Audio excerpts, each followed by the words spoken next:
Üstüne sen düşüp qaralı bana.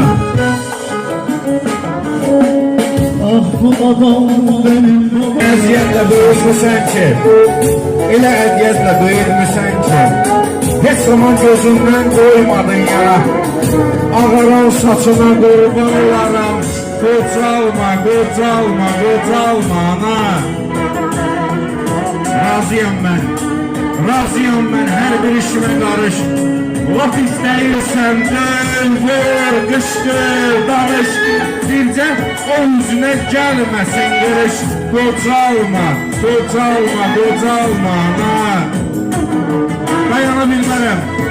Dayana bilmərəm düşürsə belin.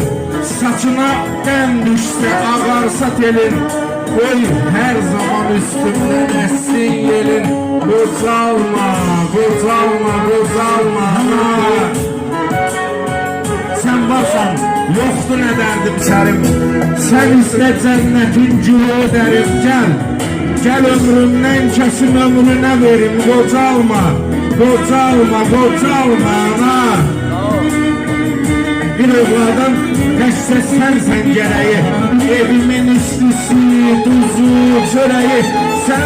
Sən şair əfqanım, qıran ürəyi. Qocalma, qocalma, qocalma ana. Qocalma, qocalma, qocalma ana. Başlasana, vuran rəng, yazan rəng var olsun. derdim Allah'tan değil, çaresiz